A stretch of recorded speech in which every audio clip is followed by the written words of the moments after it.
அன்பார்ந்த நேயர்களே, யார் இவர் நிகழ்ச்சிக்கு உங்களை வரவேற்பதில் மிக்க மகிழ்ச்சி அடைகிறேன். நம்முடைய வாழ்க்கையில் அநேக தீர்மானங்களை எடுக்கின்றோம். சில தீர்மானங்களை எடுப்பதற்கு தயங்குகின்றோம். சில தீர்மானங்களை எடுப்பதை தள்ளி போடுகின்றோம். சில தீர்மானங்களை சரியான நேரத்தில் எடுக்காததினால் வரும் விளைவுகள் மிக மோசமானதாக இருக்கும். நம்முடைய வாழ்க்கையிலே உடனடியாக எடுக்க வேண்டிய தீர்மானத்தை குறித்தும் அதை தள்ளி போடுவதன் விளைவுகளை குறித்தும் பரிசுத்த வேதாகமத்திலிருந்து நமக்கு விளக்க வருகிறார் திரு சைமன் அவர்கள். எங்கள் அன்புக்கும் பெருமதிப்புக்குரிய உங்கள் அனைவருக்கும் மனமார்ந்த வாழ்த்துக்களை மகிழ்ச்சியோடு தெரிவித்துக் கொள்கிறோம். உங்களுக்கு நல்ல ஒரு சிந்தனையை கொடுக்க வேண்டும், எங்களோடு இணைந்து சிந்திக்க வேண்டும் என்று அழைப்பு விடுக்கிறோம். அவசர செய்தி. வாழ்க்கையிலே பொறுமையும் வேண்டும், நிதானமும் வேண்டும், நன்கு அறிவோம். பேசுவதில் கூட பொறுமை நல்ல விளைவை கொண்டு வரும். ஆனால் பொறுமையும் நிதானமும் கடைப்பிடிக்க வேண்டிய மனிதன் சில நேரங்களிலே அவசரமான செய்திகளுக்கும் பதில் கொடுக்க வேண்டியவனாக இருக்கிறான். முன்னொரு நாளில் ஒரு செல்வந்தர் வாழ்ந்து வந்தார். அவருக்கு ஏராளமான நண்பர்கள். எங்கு பார்த்தாலும் அவரை வரவேற்கும் கூட்டம் இருந்தது. மக்கள் மத்தியிலே செல்வாக்கு மிக்கவராக வாழ்ந்தார். காலம் போக போக அநேக மக்களோடு இவருக்கு நல்ல தொடர்பு இருந்தது. ஒரு கட்டத்தில் இவருக்கு விரோதமாக சில மக்கள் கூட சதித்திட்டம் தீட்டக்கூடிய ஒரு சூழ்நிலையும் வந்தது. இவ்விதமாய் ஒரு நாள் இவருடைய வீட்டிலிருந்து தொலைதூரமான ஒரு இடத்துல இவருடைய நண்பர்கள் இவரை ஒரு விருந்துக்கு வர வேண்டும் என்று அழைப்பு விடுத்தனர். பணக்காரராக இந்த மனிதன் தன் வீட்டை விட்டு தொலைதூரமாக இருக்கிற அந்த அழைத்த இடத்திற்கு விருந்து உண்டு மகிழ்ச்சியாக இருப்பதற்காக புறப்பட்டு சென்றார். அங்கே அவர் சேர்ந்த நேரத்தில் அவருடைய வயதான தகப்பனாருக்கு ஒரு தகவல் வந்தது. உங்கள் பையன் இன்னைக்கு போயிருக்கிற அந்த விருந்து, அந்த பார்ட்டியில் ஒரு சதி திட்டம் தீட்டப்பட்டிருக்கிறது. உங்கள் மகனை கொன்று போடுவதற்கு எல்லா ஏற்பாடும் செய்து விட்டார்கள் என்ற ஒரு உண்மை தகவல் அந்த தகப்பனாரு கிடைத்தது.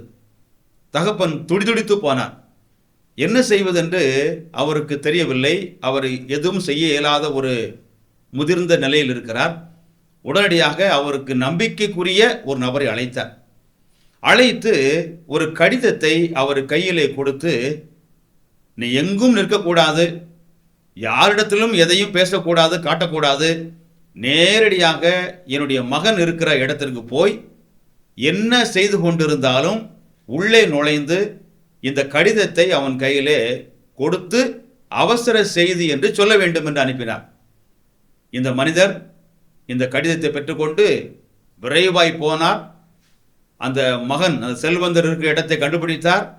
அங்கே ஏராளமான நண்பர்கள் குழுமி இருக்கிறார்கள், ஆரவாரம் மகிழ்ச்சியாக இருக்கிறார்கள். உள்ளே நுழைந்து அந்த மனிதனை சந்தித்தார். உங்களுடைய தகப்பனார் என்னை அனுப்பினார். இவருக்கு முதலாக புரியவில்லை.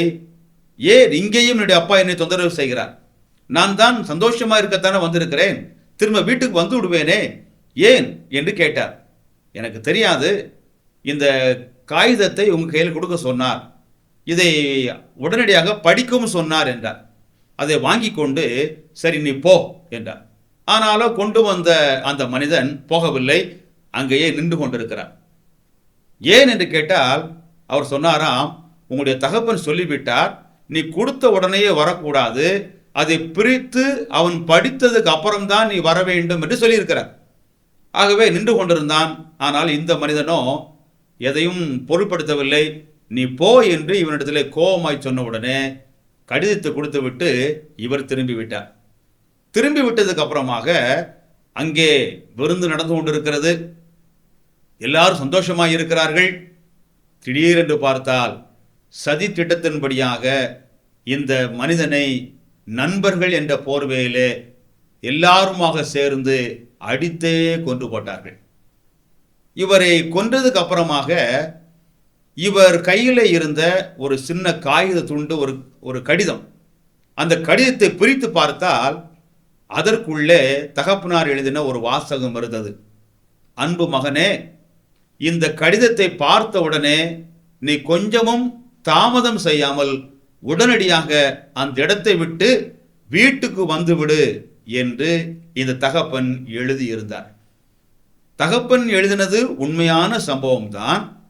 ஆனால் இந்த கடிதத்தை பெற்றுக்கொண்ட மகனோ அதை அலட்சியப்படுத்தினார். அவசரமான செய்தி என்று தகப்பன் சொல்லிவிட்டார்.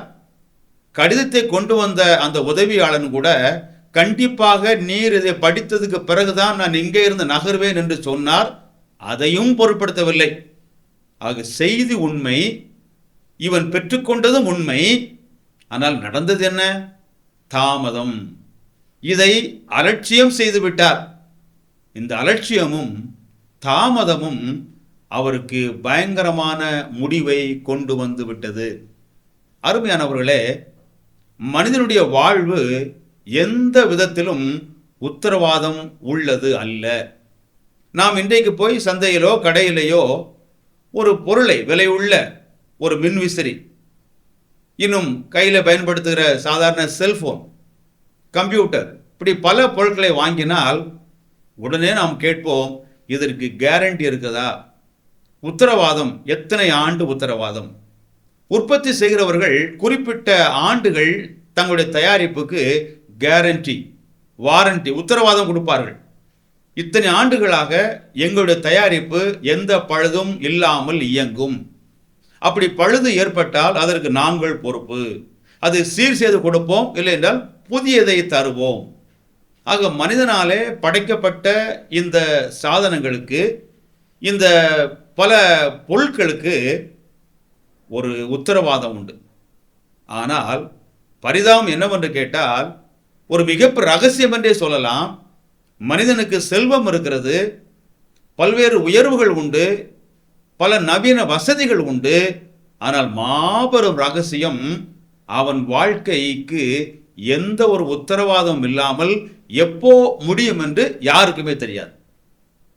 இதை குறித்து பைபிள் ஒரு வசனத்தை இப்படி சொல்லுகிறது. யாக்கோபு என்பவர் எழுதுகிறார், 4ஆம் அதிகாரம் 14ஆம் வசனத்தில், நாளைக்கு நடப்பது உங்களுக்கு தெரியாதே, உங்கள் ஜீவன் எப்படிப்பட்டது?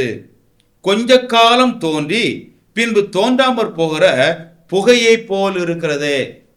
கொஞ்ச காலம் ஒரு புகை எழும்புகிறது, ஒரு ஆவி, சூடான திரவத்திலிருந்து ஆவி வருகிறது, நெருப்பிலிருந்து வருகிறது, கொஞ்ச நேரம் கண்ணுக்கு புலப்படுகிறது, அப்புறம் அது புலப்படுகிறது இல்லை. இவ்விதமாகத்தான் மனிதனுடைய வாழ்க்கை இருக்கிறது. நாளை என்பதற்கு நிச்சயமே இல்லை. இந்த மனிதன் கடிதத்தை பார்த்த உடனே மனதுக்குள்ளே ஒன்று சொல்லிக் கொண்டானாம், இந்த விருந்து பார்ட்டியெல்லாம் முடிச்சு நாளைக்கு நான் இந்த கடிதத்தை படிப்பேன். நாளை என்று ஒத்தி வைத்தான். நாளை என்கிற நாள் அவனுக்கு வரவே இல்லை. அப்போ நாளைய தினத்தை குறித்து நமக்கு எந்தவித உத்தரவாதமும் கிடையாது என்றுதான் பைபிள் சொல்கிறது. நாளைக்கு நடப்பது உங்களுக்கு தெரியாது. மனிதனுக்கு அவசரமாக தேவனிடத்திலிருந்தும் செய்தி வருகிறது. குறிப்பாக சொல்ல வேண்டுமானால் 1906ஆம் ஆண்டில் ரெஜினால் பெசன்டன் என்கிற ஒரு அறிஞர் 1906ஆம் ஆண்டு ஒரு தீவிரமான முயற்சிக்கு பிறகு, ஆராய்ச்சிக்கு பிறகு ஒரு கருவியை கண்டுபிடித்தார்.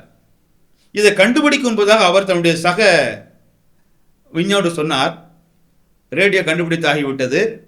இந்த ரேடியோவிலேயே இரு முனையிலிருந்தும் பேசக்கூடிய ஒரு புதிதான ஒன்றை உருவாக்க போவதாக சொன்னார். அப்போ யாருமே அதை நம்பவில்லை, இது கூடாது என்று சொன்னார்கள். ஆனால் இவரோ தன்னுடைய அயராத தீராத ஆராய்ச்சி முயற்சியின் விளைவாக இதை அவர் கண்டுபிடித்தார். கண்டுபிடித்து யுனைடெட் என்கிற ஒரு பழ நிறுவனத்தோடு ஒப்பந்தம் பேசி ஒரு 12 கப்பல்களில் இந்த கருவியை அவர் பொருத்தினாராம். பொருத்தி முதலாக டிசம்பர் 24ஆம் தேதி 1906ஆம் ஆண்டு இதை அவர் நடைமுறைப்படுத்தியும் காண்பித்தார். கடலுக்குள் எங்கேயோ இருக்கிறவர்கள் இருளிலே இருக்கிறார்கள். அவர்களுக்கு எங்கேயோ இருந்து ஒரு செய்தியை அனுப்பினார். அந்த செய்தி அவர்களும் கேட்டார்கள். இதெல்லாம் ஒலிக்க செய்தாராம். அதே போல காணக்கூடாத தேவன், நெருங்க முடியாத தேவன் மனிதர்களுக்கு செய்தியை அனுப்புகிறார். யாரும் அந்த தேவனை நெருங்க முடியாது. பயங்கரமானவர், பரிசுத்தமானவர், மனிதர்களோ பாவிகள். நெருங்க முடியாத அந்த கடவுள் அன்பு கொண்டவராக இருப்பதனாலே மனிதனுக்கு அவசர செய்தியை அனுப்புகிறார். இந்த செய்தியை ஏற்றுக்கொள்வதற்கும் ஏற்றுக்கொள்ளாமல் இருப்பதற்கும் தனி உரிமையை மனிதனுக்கு கொடுத்திருக்கிறார். எந்த நிலைமையிலும் படைத்த ஆண்டவர், நீ இதை செய்தே ஆக வேண்டும், இதை நம்பியே தீர வேண்டும் என்று கட்டாயப்படுத்துவதில்லை. மனிதர்களை ஏதோ ஒரு மனித பொம்மைகளாக, இயந்திர மனிதனாக படைக்கவில்லை.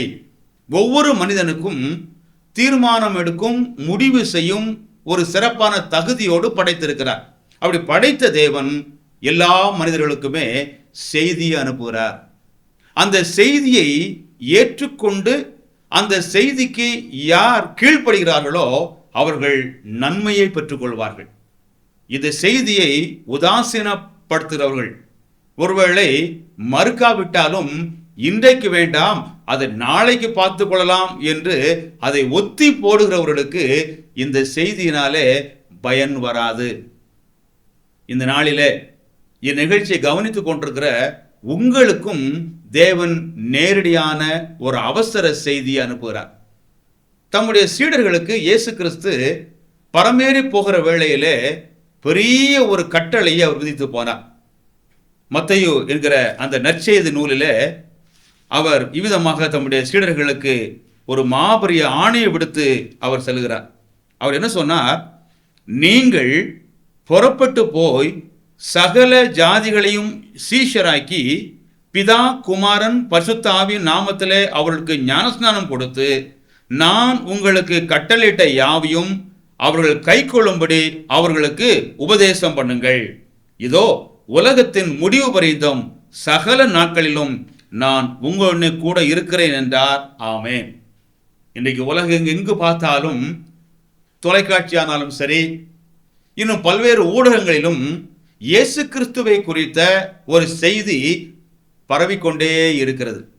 இது மதத்தை பரப்புவதற்காக அல்ல, மதத்திலே ஆட்களை சேர்க்க வேண்டும் என்றும் அல்ல, பொதுவாக மக்கள் சொல்வதில் மத பரப்புரை அல்ல.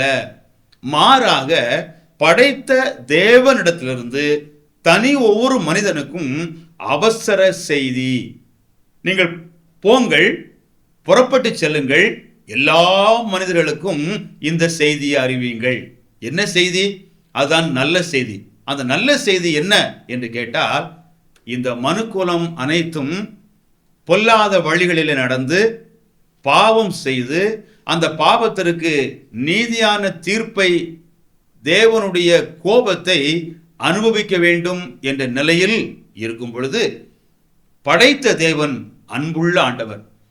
மனிதர்கள் அவ்விதமான அழிவுக்கு செல்லக்கூடாது என்று விரும்பின தேவன் தமது குமாரனாகிய இயேசு கிறிஸ்துவை இந்த உலகத்திற்கு மனிதனாக, தேவகுமாரனாக அனுப்பினார். அந்த இயேசு கிறிஸ்து மனிதனாய் பிறந்து இந்த உலகத்திலே பாவம் இல்லாமல் பரிசுத்தமான தூய வாழ்வை வாழ்ந்தார். அநேகருக்கு ஏராளமான நன்மைகள் செய்தார், நன்மைகளை போதித்தார். அவரை வெறுத்தவர்கள் பொறாமையினாலே வெறுத்தார்களே அல்லாமல் சொல்லாலோ செயலாலோ குற்றப்படுத்தவோ வெறுக்கவோ இடமில்லாத அளவிற்கு தூய்மையான எடுத்துக்காட்டான வாழ்வை வாழ்ந்தார். இறுதியிலே மனுக்குலம் அனைத்தும் பாவத்தின் தண்டனிலிருந்து தப்ப வேண்டும் என்பதற்காக சிலுவையிலே தமது இரத்தத்தை எல்லாம் சிந்தினார். அந்த சிலுவையிலே தம்முடைய உயிரை விட்டார், அடக்கம் செய்யப்பட்டார். ஆனால் முன்பே அவர் சொன்னபடியாக 3ஆம் நாளில் உயிரோடு எழுந்தார். எதற்காக? அவர் செய்த குற்றத்திற்காக அவர் தனது உயிரை கொடுக்கவில்லை. எல்லா மனுமக்கள் மீதும் அன்பும் நேசமும் பாசமும் வைத்ததினால் அனைத்துலக மக்கள் பாவத்திற்காக, பாவ தண்டனைக்காக அன்பினாலே தனது உயிரையே இரத்தத்தையே கொடுத்தார். அடக்கம் பண்ணப்பட்ட இயேசு கிறிஸ்து மறுபடியும் உயிர் தெழுந்தார். இதுதான் நற்செய்தி. இது எனக்காக என்று யார் ஏற்றுக்கொள்கிறார்களோ அவர்கள் பாவத்தின் தண்டனிலிருந்து தப்பித்துக் கொள்ளலாம்.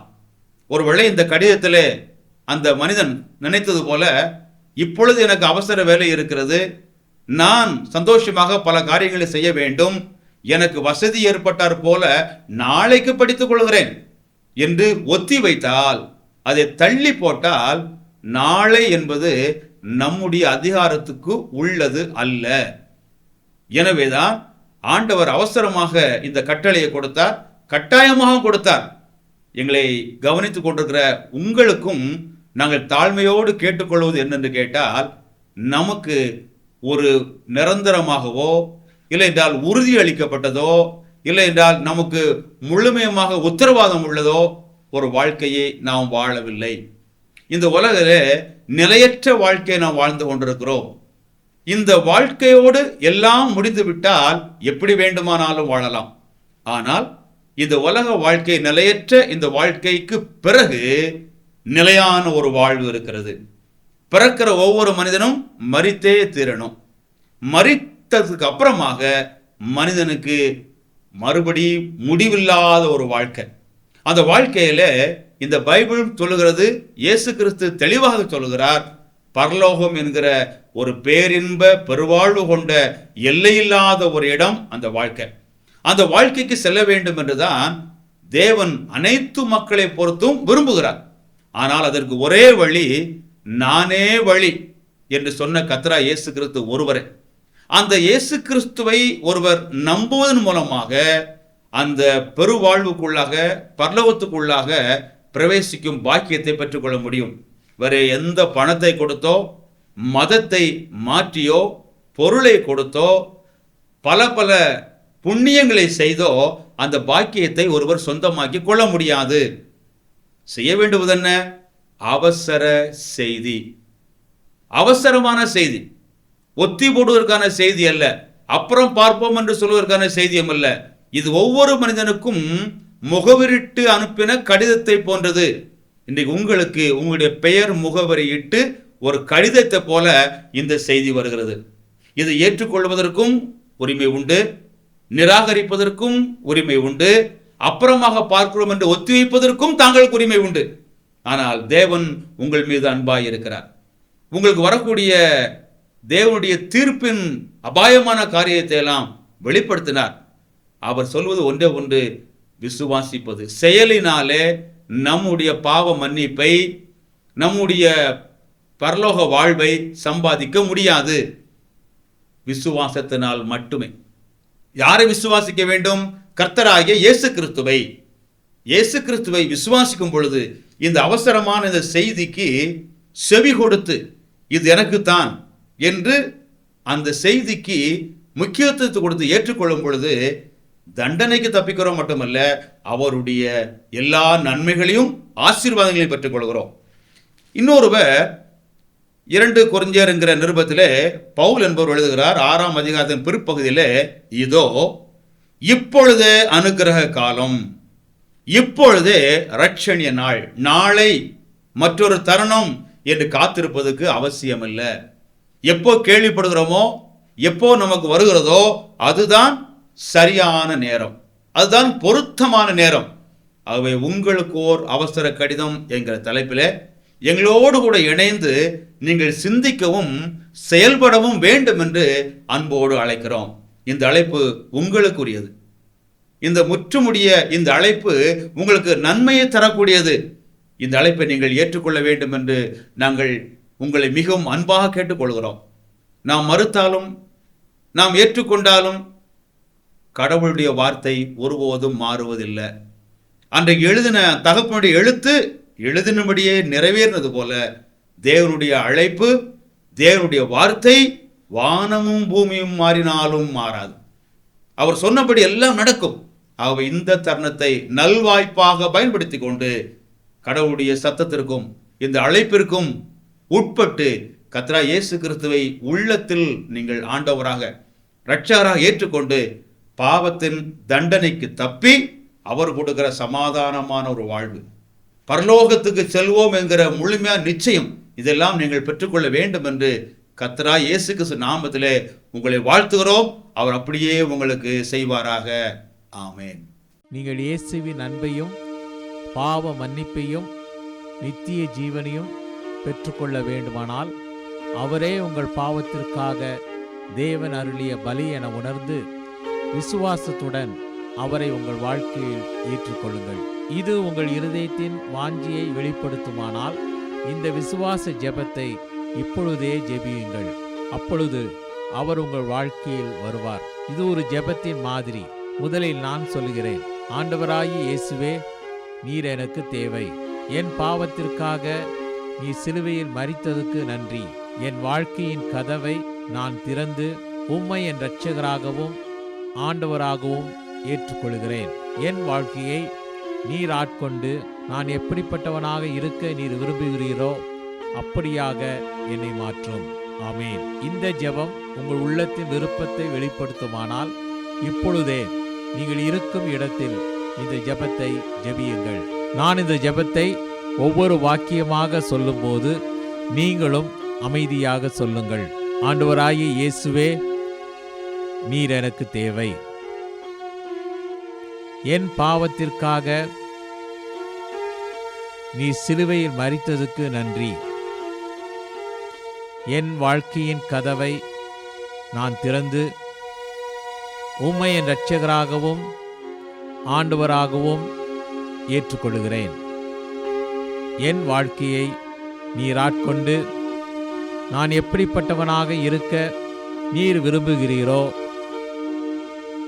அப்படியாக என்னை மாற்றும். ஆமென்.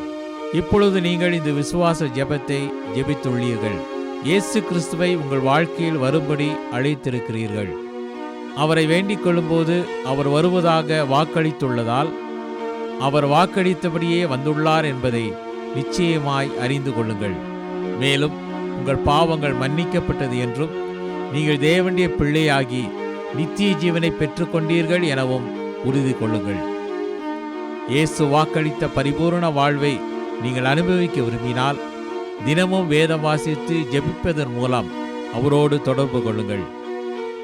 அப்பொழுது உங்கள் வாழ்க்கைக்காக அவர் வைத்துள்ள அற்புதமான திட்டத்தை அறிந்து கொள்ள முடியும். இயேசுவை நேசித்து அவரை பின்பற்றுகிறவரிடம் தொடர்பு கொள்ளுங்கள். இறுதியாக அவருடைய அற்புதமான வாக்குத்தத்தங்களை எப்பொழுதும் நினைவு கூறுங்கள். நான் உன்னை விட்டு விலகுவதுமில்லை, கைவிடுவதுமில்லை. இதோ உலகத்தின் முடிவு பரியந்தம் சகல நாட்களிலும் நான் உங்களுடனே கூட இருக்கிறேன். பிரார்த்தனை செய்வோம்.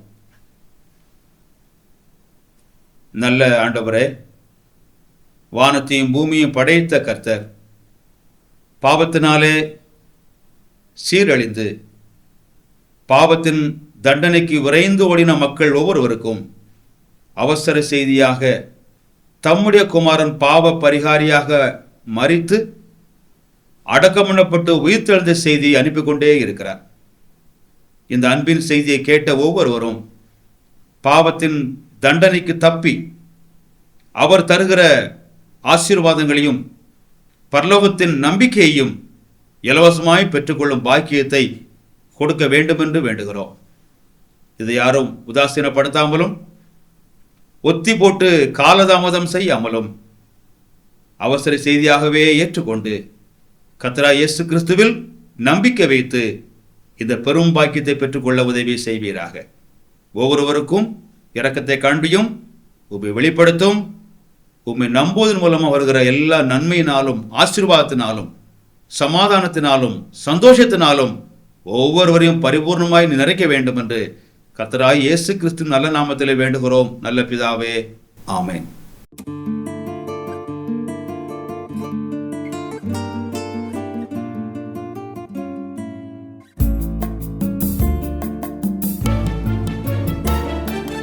ஓடி வந்திடு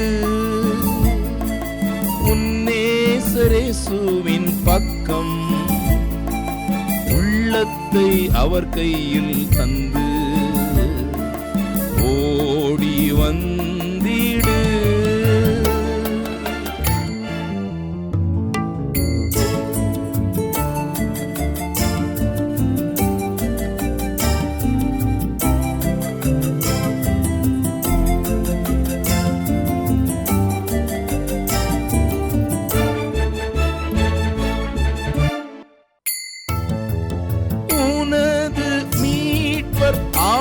அவர்தானே, உனது பாவம் போக்கிடுவார். உனது மீட்பர் அவர்தானே, உனது பாவம் போக்கிடுவார். இன்றவரின் மந்தையிலோ ஆடாக சேர்ந்திட ஓடி வந்திடு. உன்னேசரேசுவின் பக்கம் உள்ளத்தை அவர் கையில் தந்து ஓடி வந்திடு.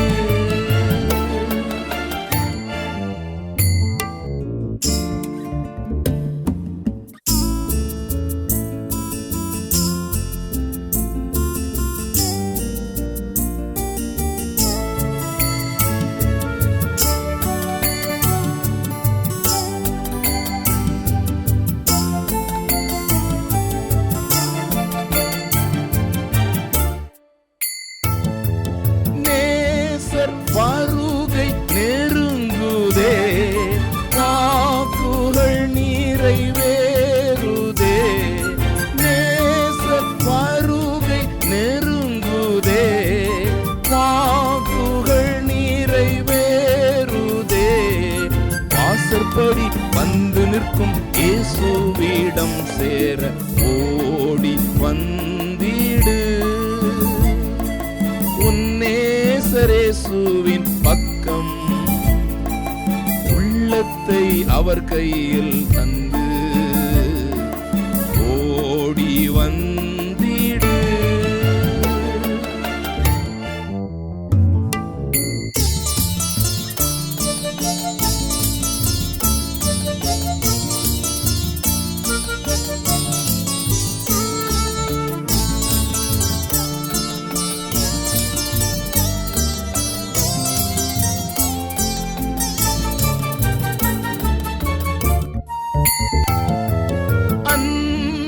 உன்னை அழைக்கிறார், அணைக்க கரங்கள் விரிக்கிறார். அன்பாய் உன்னை அழைக்கிறார், அணைக்க கரங்கள் விரிக்கிறார். தாமதிக்க நேரமில்லை, தயங்காமல் வீரைந்து ஓடி வந்திடு. உன்னேசரேசுவின் பக்கம் உள்ளத்தை அவர் கையில் தந்து ஓடி வந்திடு. மகன் தந்தை கொடுத்தனுப்பிய அவசர செய்தியை வாசிப்பதை தள்ளி போட்டபடியினால் தன்னுடைய இன்னுயிரை இழந்தான் என்று கேட்டோம். மனிதனை பாவத்திலிருந்தும் அதன் தண்டனையிலிருந்தும் விடுவிக்கவே தெய்வமாயிருந்த இயேசு கிறிஸ்து இந்த உலகில் மனிதனாக வந்து நம்முடைய பாவத்தை தன் மீது ஏற்றுக்கொண்டு நமக்கு பதிலாக சிலுவையில் இரத்தம் சிந்தி மரித்தார். மரித்த இயேசு கிறிஸ்து அடக்கம் பண்ணப்பட்டு 3ஆம் நாள் உயிருடன் எழுந்தார். உங்களுடைய தவறுகளை இயேசு கிறிஸ்துவிடம் சொல்லி அவர் உங்களுக்காக மரித்தார் என்று நம்பி அவரை உங்கள் வாழ்க்கையில் ஏற்றுக்கொண்டு உங்கள் வாழ்க்கையை அவருடைய கரத்தில் ஒப்பு கொடுக்கும் போது உங்கள் பாவத்தை மன்னித்து பாவத்திலிருந்தும் அதன் தண்டனையிலிருந்தும் உங்களை விடுவித்து உங்களை தன்னுடைய பிள்ளையாக மாற்றி மரணத்திற்கு பின் அவரோடு வாழும் சிலாக்கியத்தை தருவார். இந்த ஆண்டவராகிய இயேசு கிறிஸ்துவை ஏற்றுக்கொண்டு தெய்வத்தோடு நெருங்கிய உறவை பெற்றுக்கொள்ளும் இந்த தீர்மானத்தை உடனே எடுக்கப் போகிறீர்களா? உங்களுக்கு ஆலோசனை கூறவும் உங்களுக்காக ஜெபிக்கவும் ஆவலாய் இருக்கிறோம். இந்த நிகழ்ச்சியை குறித்த உங்கள் கருத்துக்களையும் கேள்விகளையும் எங்களுக்கு தெரியப்படுத்துங்கள். எங்கள் முகவரி: ஒளியும் வாழ்வும் இயக்கம், C26, ஜெய்நகர், திருவெரும்பூர், திருச்சிராப்பள்ளி 620013. அலைபேசி எண் 7598137441 மற்றும் 94 87007441. Email ID tv@lala.org.in. இவ்வளவு நேரம் இந்நிகழ்ச்சியை கண்டு கழித்தமைக்கு நன்றி. இயேசு கிறிஸ்துவை ஏற்றுக்கொள்வதால் கிடைக்கும் உண்மையான நிம்மதி உங்கள் உள்ளங்களையும் இல்லங்களையும் நிரப்புவதாக.